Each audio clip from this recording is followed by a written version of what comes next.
Hi, and welcome to 3 o'clock with SOC. I'm Marisol Diaz, Communications and Digital Manager. Give me a moment while I welcome our Spanish-speaking residents. Buenas tardes, gracias por estar con nosotros hoy en 3 en punto con SOC. Si quieren oír este programa en español, favor de marcar el número que aparece en la pantalla, que es 646-749-3122, y la contraseña para entrar es 779-328-221.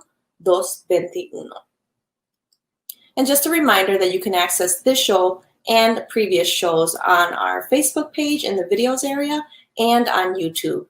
Now I'll pass it over to our moderator of the day, who will introduce today's topic.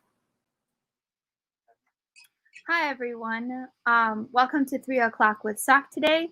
My name is Marlene Zaran. I am the COVID-19 project coordinator and the forum coordinator for the Southside Organizing Center. I'd like to just start off by saying welcome to our forum today. Today is Thursday, and with the new schedule, it's going to be all about COVID-19 today. So just a heads up, we look forward to talking about a bunch of topics relating to COVID. So I'd like to just say that the staff and the platforms of SOC are available to you virtually. So that's on the phone. You can call us at 414-672-8090. You can also contact us through email at soc@socmilwaukee.org. Or you can also visit our website for any resources that you'd like to know more about relating to civic, COVID-19, or the census. And you can go to www.socmilwaukee.org. So that being said, we host our forum every single day, and we'd love to get some more feedback about what kinds of topics you'd like to hear for today, and what other types of kind of like any advice you'd like to give us on how to better our forum, because we are here to serve the community, and we'd love to get the community's perspective and their advice on what they'd like to hear from us on a daily basis. I'd also like to say that I am at home, so all of SOC's staff is working virtually from home, and that is why you see us on screen without any masks on. If I were in the office, I would be wearing a mask. So for those that are viewing us today, I'd love for all of you to put in a hi, say hello to us. We'd love to know who's watching. You can also put in your favorite emoji. That'll do fine. We just kind of want to see our viewers. We want to get to know our viewers and see what kinds of individuals we are serving today. And just a disclaimer before I continue to talk about any more information on the forum, the views and opinions shared today do not necessarily reflect those of SOC. Some quick announcement. So for tomorrow, we have an exciting topic. Our team, the Organizing Leadership and Community Development team, will be featuring the new MPD D2 Captain Salazar. So it's going to be talking about him, and you'll be getting to know him, and you can ask him any questions that you have towards, anything towards the community, or any questions you'd like to ask him when serving the community. So now I'd like to go ahead and introduce our guest for today. Today we have on our guest Jamaal Smith from the Office of Violence Prevention. He is the Violence Prevention Manager, and he's going to be discussing domestic violence and COVID-19 in Milwaukee with me today. Hello, Jamaal. It's really great to have you on today. Thank you for having me on. How are you? Great. How are you? I'm doing pretty well. That's good. I love your background color. That's a really I actually hijacked someone's office, so. Well, that's always good too. Yeah. So if you'd like to go ahead, kind of, introduce yourself, and we'd also like to know what the role of the Office of Violence Prevention does for the Milwaukee community. Sure. Again,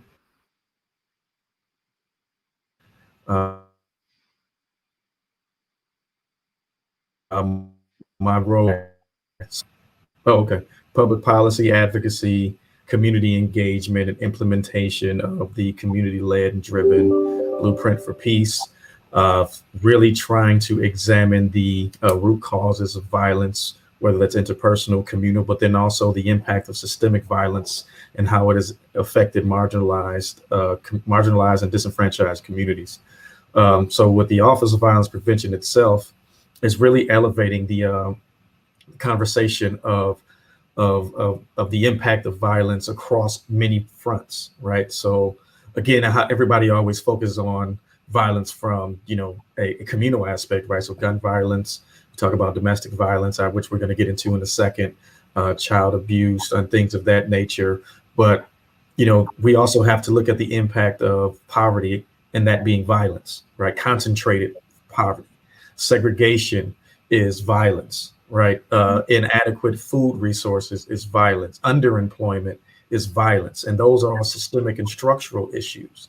Mm-hmm. So within the Office of Violence Prevention, it's really getting people to understand that elevating the social determinants of health and all of the elements that allow people to live their best lives are the best. That's the best strategy towards truly preventing violence versus just the reliance on the punishment industry. There has to be more of a focus on the prevention mechanisms. Exactly. Yeah. I totally agree with you on that. There needs to be, a dismantling of the system in order for us to fully get and fulfill equity within the Milwaukee community. And that's the way to do it is to break it down, one step at a time. May that be, healthcare, access to healthcare insurance. May that be getting a woman who is experiencing domestic violence help and resources. A step at a time, one step at a time, working together as a community, we can try to dismantle all of that. So you guys are doing great work, and SOC really appreciates everything that you do.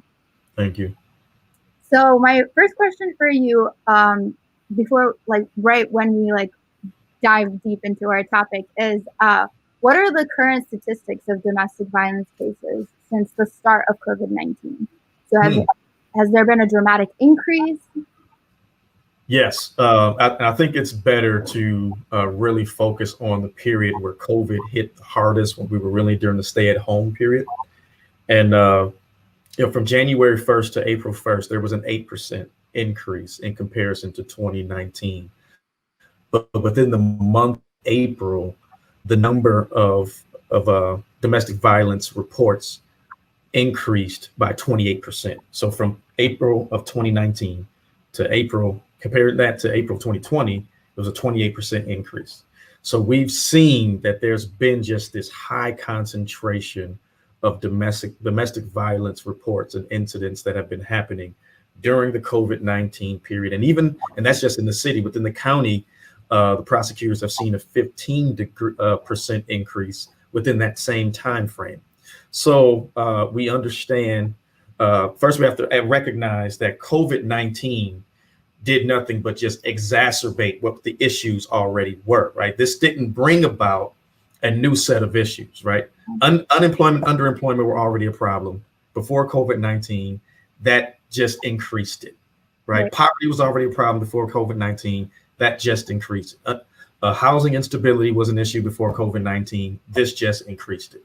So just recognizing that during the period where the stay-at-home order came into effect, and understanding why the stay-at-home order, right, for the safety of people when it comes to COVID-19. But at the other side of that is home wasn't safe for everybody, right? So just seeing the dramatic increase in DV incidences and homicides within that period was just a bit disheartening. Yeah, I totally agree with you on that. So kind of, do you know, are you aware of the impacts of COVID-19 on households during the time that domestic violence rates increased? What I mean by that is, was it an impact of not only financial, instability that has increased domestic violence rates, but staying at home longer? Are there any other impacts? Oh, absolutely. There's the concept of cabin fever, right? When somebody spends so much time, confined. Like there's a difference between having an option of staying home versus being required to stay home, right? And then especially within the confines of this society within America, especially with the impact of or the dependency on capitalism, right? Everything is a go, go, go, go, right? Because you have to go out, you have to make this money, you have to take care of everything, right? There's never really a conversation about really sitting, staying at home, doing, just being still. So if that's just the nature of our country, now we're in a position where we're required to stay home. Now, what does that do to somebody psychologically? Right? Especially somebody who lives in a neighborhood with high levels of concentrated poverty, right? So, and then with their housing not being stable, not being sure if I'm going to be evicted or what, even though the eviction prevention eventually came out, but initially that was a concern, right? So you have all of these different concerns and thoughts that are circulating through the minds of people because of COVID-19.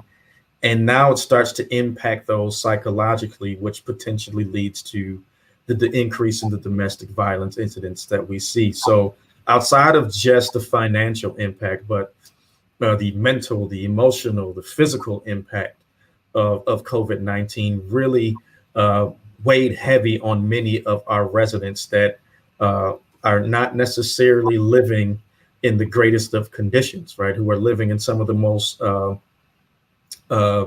dilapidated, some of the most resource deprived neighborhoods. So just figuring out that, or getting to the understanding of knowing that this only took it to another level, so you can really see how much people within these particular neighborhoods have been severely impacted systemically and structurally. Yeah, it's really like this pandemic has really shed light on health disparities in the entire United States. But, Milwaukee in general is the second most segregated city in the United States besides Detroit. So knowing that and knowing all of the other health disparities that come into play, like food deserts, which is zip codes in Milwaukee don't even have access to enough, like a great grocery store supply that they can go to for healthy food. So you've got that's a health disparity. You've got, gun and gang violence, having a unsafe environment to be in. On top of that, if you are living in a home and you are unsafe, from, your partner or spouse that you're living with, that also builds onto the stress. Not just that, even with like the, police brutality that's been happening now, and to add on to it, racism that minorities of color are, people of color have just been experiencing on a day-to-day basis. So it's an accumulation of trauma that's happening, and it can affect, an individual's mental health. So absolutely. And then we've also, in this process, we've seen an astronomical increase of gun sales. So whether it's the request for licensing or guns themselves during the stay-at-home order or whatever, because the idea was that because people are going to be required to be at home, or people are not going to be allowed to work, then there's going to be other methods by which people are going to try and obtain resources, the main source being criminal. That was the image that was put out there, right? So we saw this high level of gun sales, and the request for licensing just astronomically increase, right? So then now we have more guns again, and higher increase of guns, which leads to more guns on our streets than people. We have more guns in this country than we have people. So just in realizing how much this just the culture of violence really permeates through this country, right? And it's seen in multiple levels. Even though people always look at it from a communal or interpersonal, there's so many levels of violence that exist that we have to focus on and we have to address in order to prevent. Yeah. And a lot of the the reasons why those things exist is because of how the system works, essentially. So it keeps people in a certain, it keeps, especially people of color, it keeps individuals at such a low socioeconomic status, from that being from low wages to, not having access to jobs due to the color of your skin, a lot of it, just all of these disparities and barriers, they just keep accumulating and accumulating. And, it doesn't allow the individual to, evolve in their lifetime. They just keep getting stuck back into the state that they're currently in. And the environment that you live in, it's the number one thing that affects an individual from getting out of the system. Right. And even just a couple of years ago, right? Because there's always this perception of people just being lazy, not wanting to work, right? Always the statement of people need to just lace up their bootstraps type deal. Well, the first part of that is I can't lace up what I don't have. If I don't have the boots, how am I going to lace them up?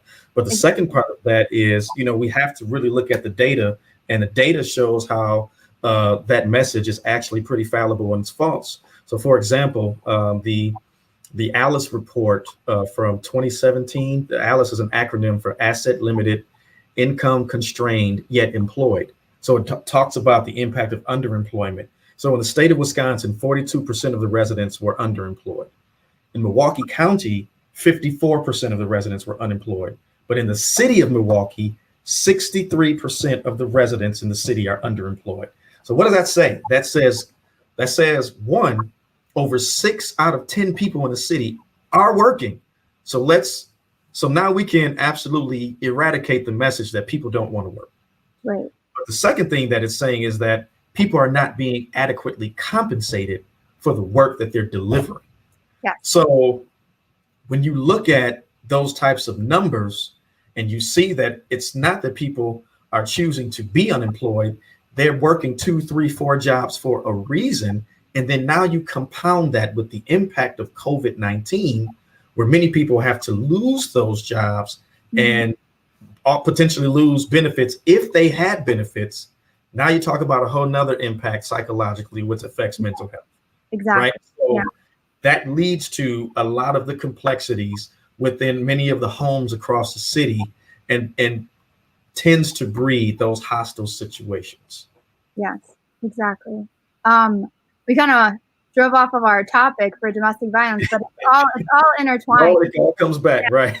Yeah, it all comes back to, that. And, mental health is, it's obviously it's one of the number one issues that, it stems from, not only the systematic issues, but mental health issues has a huge impact on domestic violence. So like, let's say a child grew up with domestic violence in the home. If they grew up with domestic violence in the home, they're more likely to, use what they've learned towards their future partners. Unless that individual seeks mental health or realizes that that action was not correct from, what their parents were doing growing up, or what they perceived as, a healthy relationship, then, that's essentially going to get passed down to the next generation. So it's important to put a stop to that. So how do you think, how would you ask, so say a mother, left domestic violence relationship and her child was exposed to that trauma growing up. How could a parent go about handling that? I think that requires that brings about the constant reaffirmation of being able to overcome trauma, right? And I think that's why it's also important that you have programs that provide trauma-informed care, and those programs are culturally are experiencing or have culturally humbling trauma-informed care. And when I say cultural humility, it's not, when we say culturally competent, that means there's a level of cultural knowledge that I want, and that means I don't have to go past that anymore.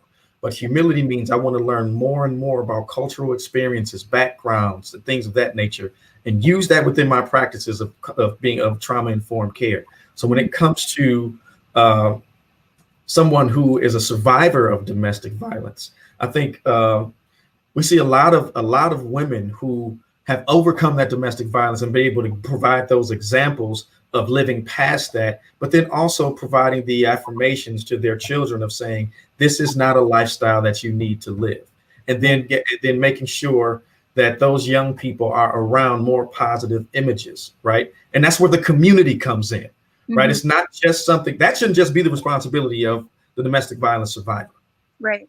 Or overcomer. I like that. That shouldn't just be his or her responsibility. That should be everyone's responsibility of making sure that we're just building community and pouring into our children to give them more positive examples, which go away from the trauma that they've already experienced from seeing domestic violence. So it takes, that reaffirmation, repetition, being patient and understanding that, trauma does not just all of a sudden go away, right? That takes work, it takes practice, it takes patience. But ensuring that we're working together to assist this child or these young people to see better examples and more positive affirmations so that they can know that there is a light at the end of the tunnel. There's another example that they can follow, not just that one. Right, exactly. And I totally agree with you on that. So based on our conversation, you spoke about, increased guns within Milwaukee. Have you seen an increase in domestic violence homicide rates? We have. Yeah.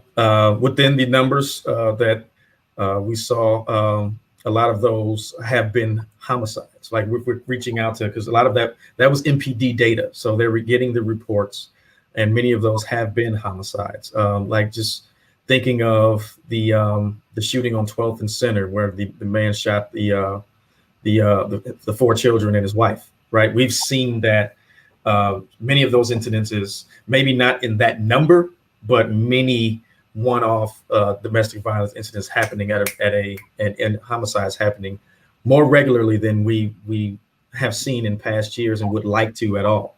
Right. So, again, when this work around domestic violence, especially in this period, this takes a collaborative effort, right? There's such a reliance on again, the punishment industry, but unfortunately, the act has already been committed by the time law enforcement arrives, versus how much are we communicating with mental health experts to be able to go and connect with some of those families so that there is something that's done on the front end instead of the reliance of solvency on the back end.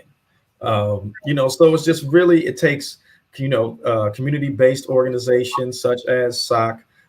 It takes governmental entities. It takes the assistance of businesses as well. Businesses have to realize that they play a role in violence prevention.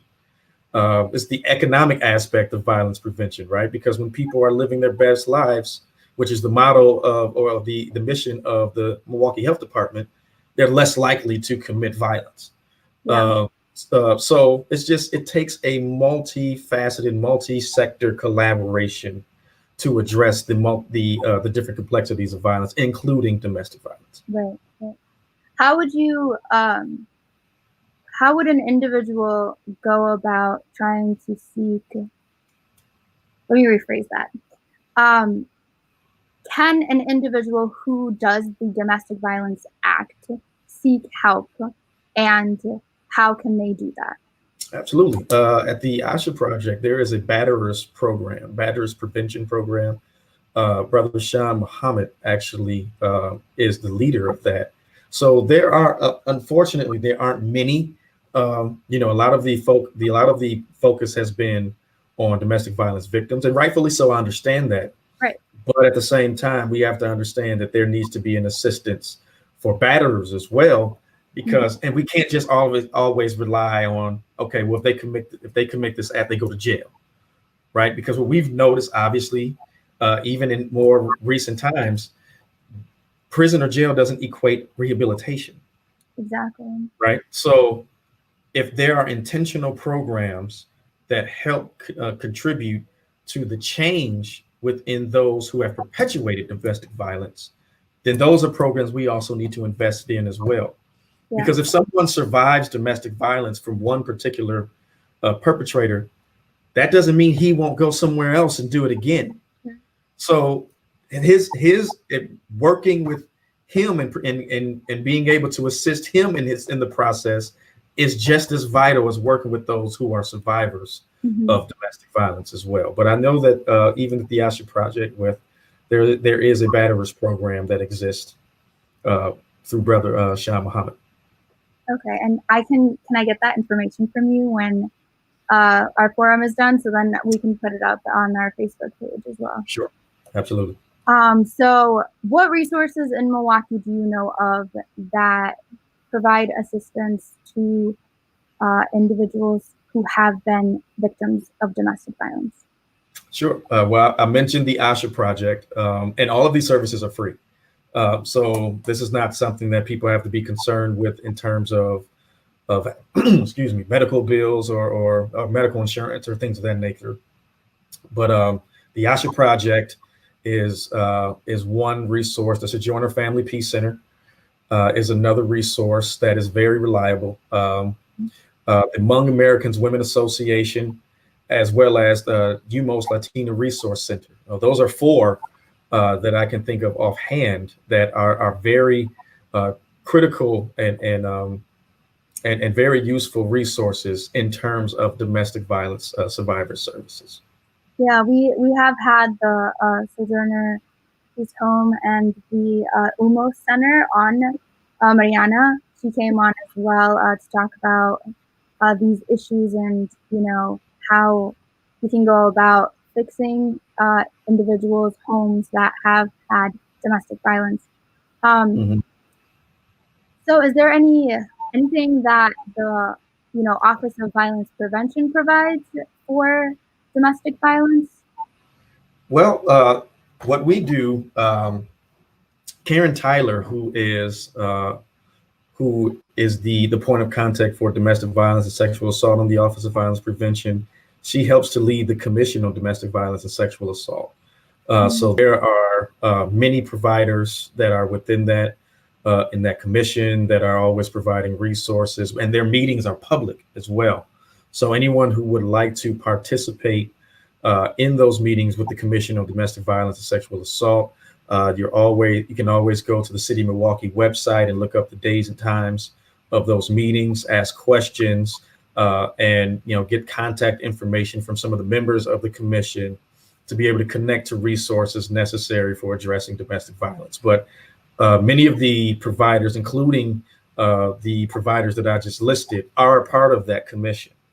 So we were able to convene a lot of partners that are doing work with around domestic violence within this commission to bring about necessary strategies to best address domestic violence.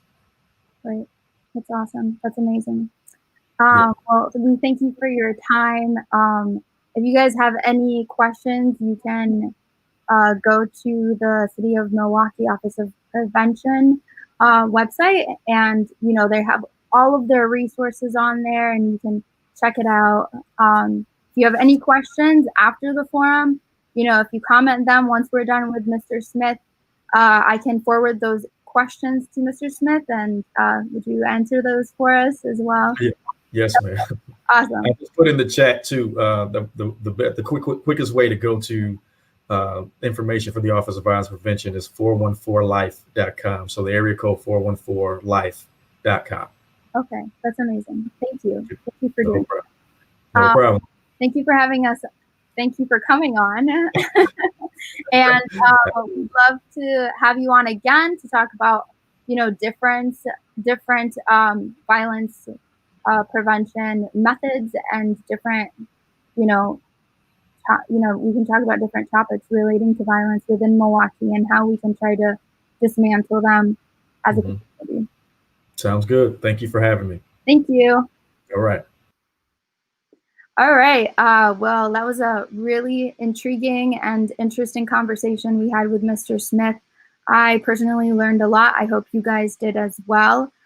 So now I'm going to introduce to you our coronavirus guest for today. We have Claire Evers. She's the Deputy Commissioner of Environmental Health from the Milwaukee Public Health Department, and she's here to give us some COVID-19 updates. Hey, Claire, how are you? I'm good. How are you? Good. I love the hat. Oh, thanks. It was sunny out earlier. Oh, were you outside? Yeah, it's a nice day. I should sit outside some days. I hope your vacation was great. Mm-hmm. Yeah, much needed. Yes. Yes, especially during these times. I understand. I need a vacation. Everyone does. Yeah.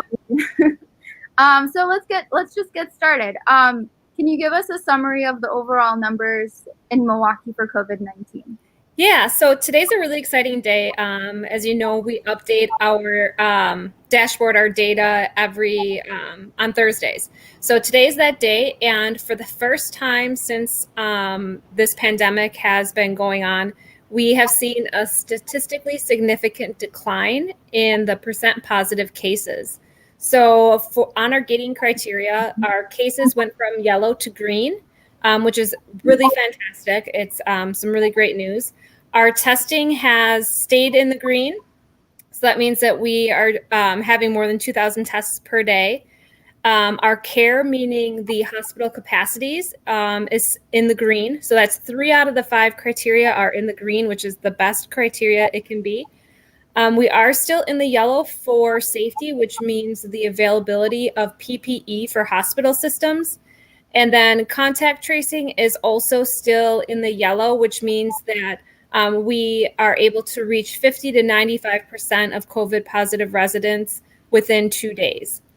So that is really good news as far as our gating criteria goes. Once all of the criteria get to green, that means that we can move into phase 5 of our reopening plan, our Moving Milwaukee Forward Safely plan. So we really want to pay close attention to how we are behaving in terms of wearing our masks. We want to make sure everyone is still wearing your masks whenever you're outside of your house, whenever you're around other people. Make sure that you're doing your social distancing, limiting gatherings. We are looking forward to schools being opened, and we're working really hard with all of the schools, the school districts, and making sure that their reopening plans are safe.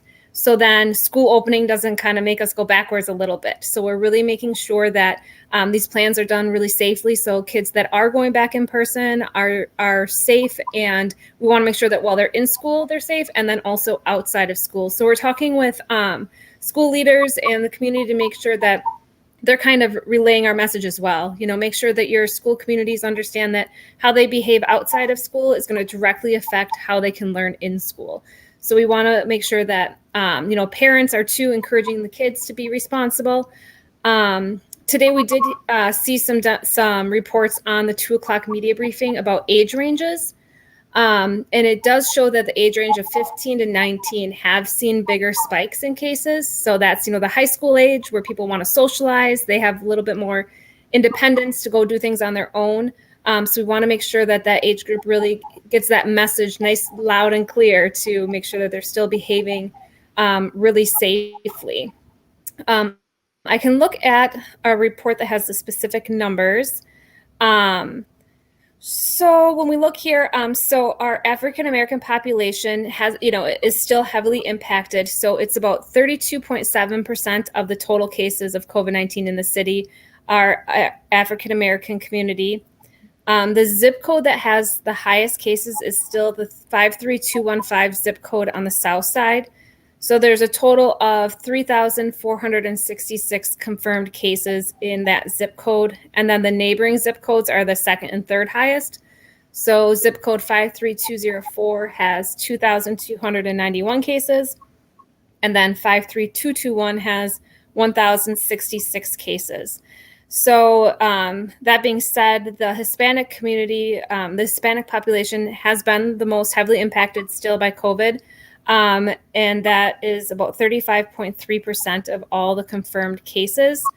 So there's been a total of 6,166 confirmed cases in the Hispanic population. And then the African-American population is 5,709.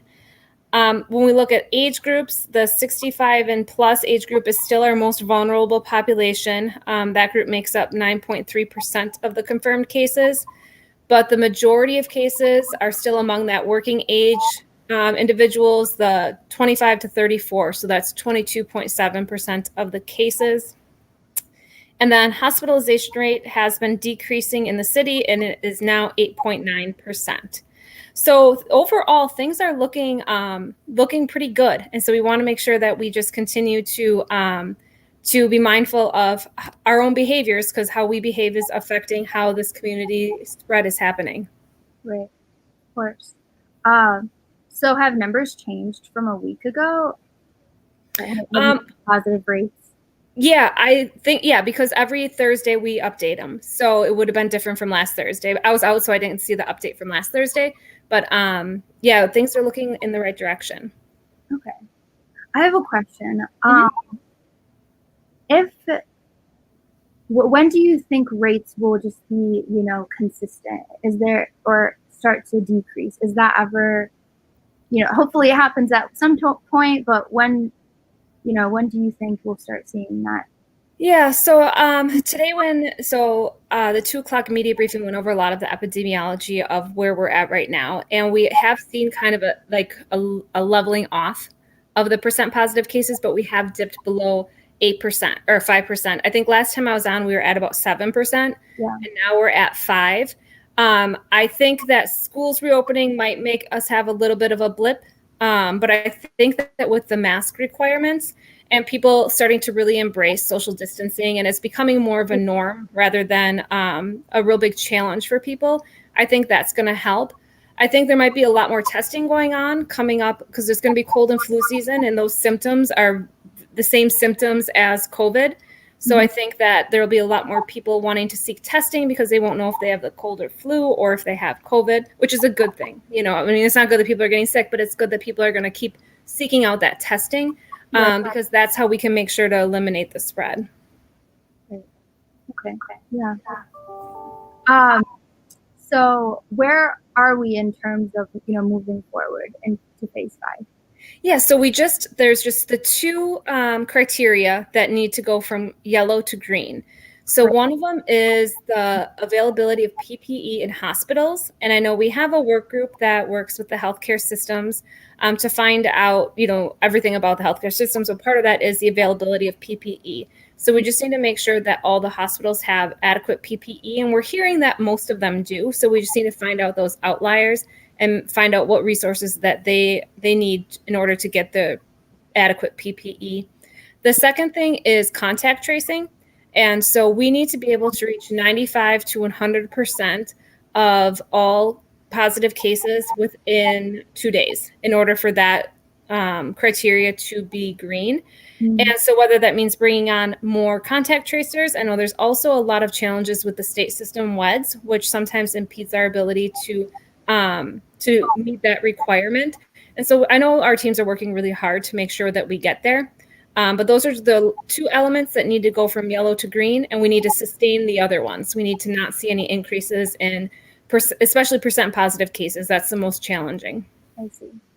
Okay, that makes complete sense. Well, thank you, Claire, for all of your information. It's always great seeing you and having you on here. Thank you. Yeah, we'll see you in a few weeks. Sounds good. Thank you. Thanks. All right, Claire Evers is always a joy and, always kind of a great resource to have. She always has her information ready for us to go, and she answers right away. So I hope she helps everyone become more informed of where we are right now with COVID-19 numbers.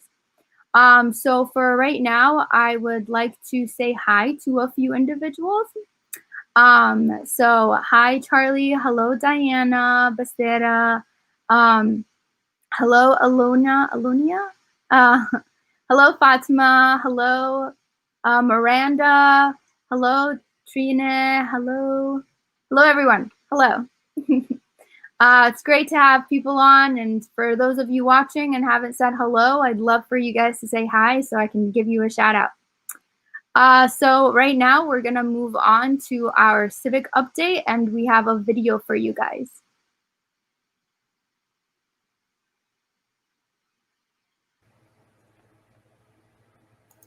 Hi everyone, so I'm just going to show you how you can request your absentee ballot on your phone. So go to myvote.wisconsin.gov and we'll take you to the home page of My Vote. And then it shows the options here and you'll click Vote Absentee. So then this will show up and you'll enter in your first name, your last name, and then your date of birth to confirm your voter registration and to then go on and request your absentee ballot. So type in your date of birth finally, and then you'll hit search.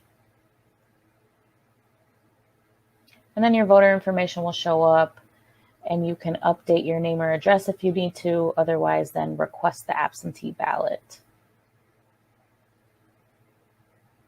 So your voter information will show up again and you can confirm that that address and name are correct, or you can decide to mail your ballot to a different address and then move on. So then it will ask you which elections you want your absentee ballot for. This was done back in the day, but November 3rd should show up for you this time. And then you'll just have to check the box that says, I hereby certify, blah, blah, blah, and then request your ballot. Then it will have you put or upload an image of your identification, passport, license, whatever it might be. You'll take that from your gallery on your phone or directly from your camera and hit continue. And then you should be good to go. Awesome. Gabe created that video, and it's such an important video for us to have during this time. You know, get ready for the November election. We need everyone to contribute as a community and as a whole, as a city. In order for us to create change, we need to elect the right candidates for our country. So that being said, we're going to have you see a census video for us right now. Hey America, I've got something to say. Completing your 2020 census could mean smoother roads. Or more emergency rooms. Or more representation in our government. The census counts us all. And an accurate count helps inform where billions go every year. So don't miss your chance to be counted. We're kind of depending on you here. Complete the census online, by phone, or by mail. Shape your future. Start here at 2020census.gov. All right, that was really cute. I love that. Always great seeing kids talking about really important topics for our country. So I'm going to quickly see if we have any questions or any further comments of individuals saying hi.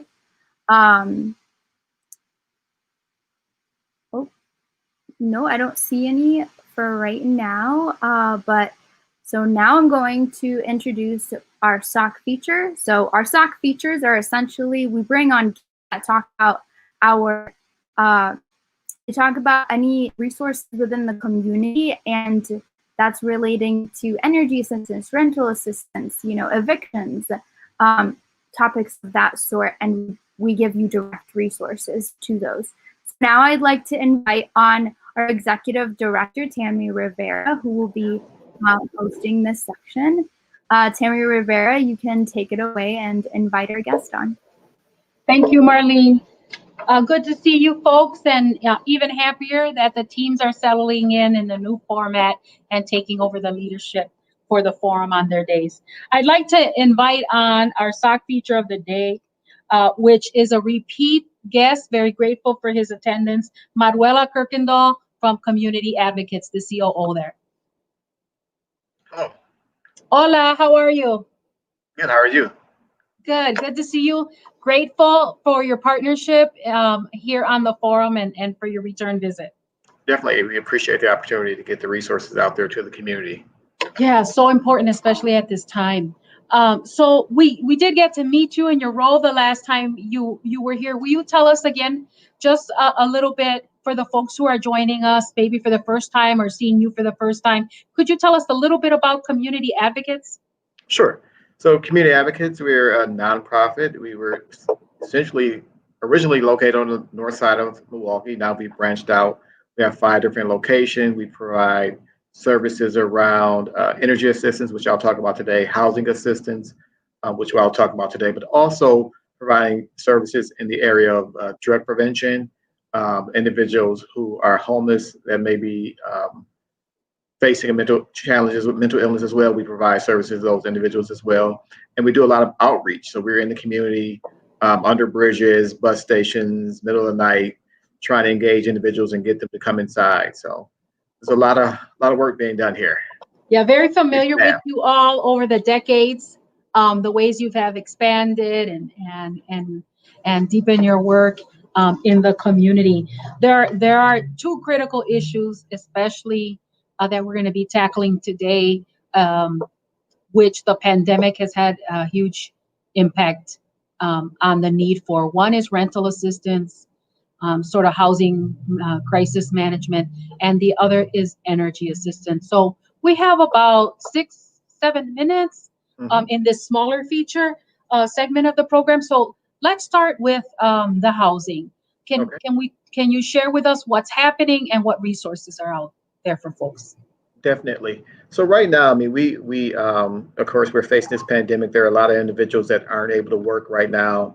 A lot of businesses that are not open, or they're open at a very smaller scale. So we have quite a few people, in Milwaukee that are in need of assistance paying their rent. We've worked very closely with the courts, and then also engaged with different landlords to say, okay, how do we prevent these individuals from becoming homeless? How do we make sure you landlords get your funding so that you can pay your mortgages? And we create a great partnership with the city of Milwaukee, Milwaukee County, Mediate Milwaukee, Legal Action, Legal Aid, all the partners that have a stake in this. And we sat down and developed a plan so that we work cohesively. And when families are in need of assistance, we make referrals to each other, and just work closely to ensure that those families don't end up on the streets. Currently, there's funding, several different sources of funding for those families that are being affected by COVID. We administer funding through partly through Milwaukee County. So we have CARES funding, great partnership with Milwaukee County in that they are allowing us to assist families that are experiencing loss of income, and we can provide financial assistance. And it's ranging anywhere between $2,000 to $5,000, depending on the need of the family. We also have assistance that will be provided by the city of Milwaukee, and we'll be providing assistance for families that are needing to move into housing. So there's that. And then there's also other funding out there for different programs. SEC is running a program called RAP, which is very similar in nature to what we're doing. So there are resources out there in the community. We want to encourage individuals that if you're struggling with not being able to pay your utilities, to be able to come into our office. We have our lobby open. And then you can go online and apply for rental assistance as well. The bottom line there, folks, if you're having problems paying your rent, contact community advocates, because there are all kinds of resources. There are different criteria, and we want to make sure no one is homeless unnecessarily. And even though, and I would assume too, those folks who have already lost their housing should be contacting you as well, no?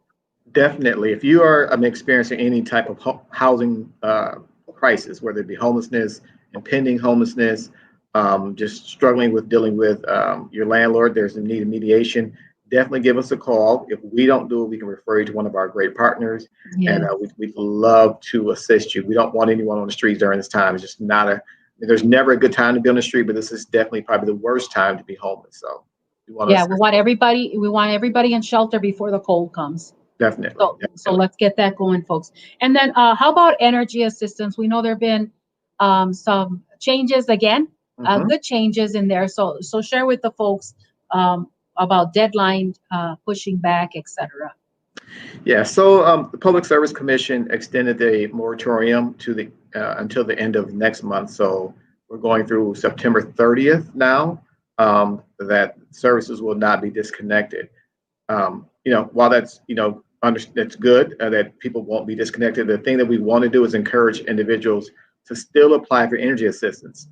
The current benefit season ends September 30th.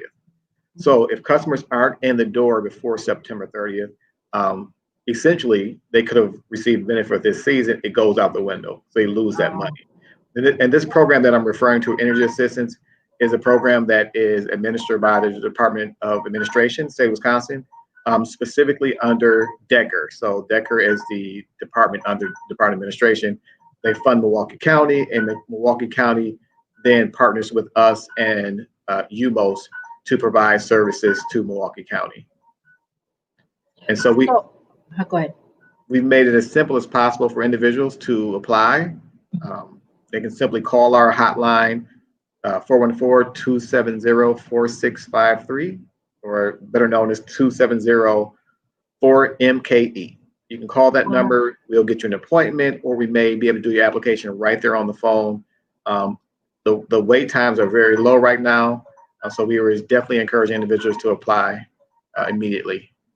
And is there any cost to the services that you provide? There are no costs to individuals at all that apply for these services. They simply just need to make the phone call. It's that simple. Like, you spend 15 to 20 minutes on the phone with someone to receive a benefit, and I think the average benefit now is between roughly $500. That's a huge help for some families. And then can folks who speak other languages call that line and get assistance in Spanish, etc.? Definitely. We have quite a few Spanish-speaking individuals that work those lines, so that will not be a challenge at all. Any language that someone calls in, we will be able to assist those individuals. That's great. And then last, you gave the number, the general number for community advocates. Can they apply for some of these programs online? Correct. So in terms of the Energy Assistance Program, they can simply go to Milwaukee County's website. There's a direct link to make an appointment for our call center. And then also they can go to Community Advocates website. We also have a direct link to the call center and the website. In terms of rental assistance, the same thing there. They can simply go to our website, and we have an online application. So we make it very simple. You do not have to come into the office to do anything for any of these services. You can essentially do everything over the phone or online. Contactless service, phone or online. That's great to know. We want to keep the community as safe as possible. Thank you for being with us. This was a short time, but tons of information and 2 critical resources right now. We look forward to having you back with us. Definitely, I appreciate it. All right, be safe. Adios. All right, be well. All right, I'm going to turn the program back to Marlene. All right, thank you so much for that, Tammy. It's always great seeing Manuela. So now we're going to play our survey for you that was made by our producer, Marisol. Has this live forum been informative and useful to you? What part of the forum could be improved or changed to make it better? Please take a quick survey that's located in the comments section so that we can keep 3 o'clock with SOC going for residents. Thank you for tuning in. All right, we need you all to complete that SOC survey for us. If we can get at least 5 individuals to complete it for us today, that would be great. So I just have some last minute reminders for you all. Tomorrow, just a reminder that we are going to have Captain Salazar on the forum, and it's going to be led by, it's going to be moderated by Tammy Rivera, and our organizing, leadership, and community development team is in charge of our Friday forum day. I'd like to say that we are in solidarity with protesters and families during this time, and our thoughts and prayers go out to those that have been impacted by COVID-19, especially those that are ill and those that have passed away due to COVID. And I'd like to leave you with some forum thank yous, but I'll see you guys next Thursday. That's when I'll be on to talk about more COVID-19 topics. But tune in for the rest of the week, next week as well, because we've got some awesome topics for you. SOC viewers, we would like to thank everyone for supporting our 3 o'clock with SOC live show and for completing our SOC surveys. In addition to thanking all our residents, we would like to say thank you to our following sponsors: Wisconsin Voices, Community Development Block Grants, Neo Philanthropy State Infrastructure Funds, Movement Voters Project, Catholic Campaign for Human Development, Tides Foundation, the Sober Foundation, City of Milwaukee Office of Violent Prevention, City of Milwaukee Promise Zones, and all our faithful individuals who support SOC through donations. Thank you.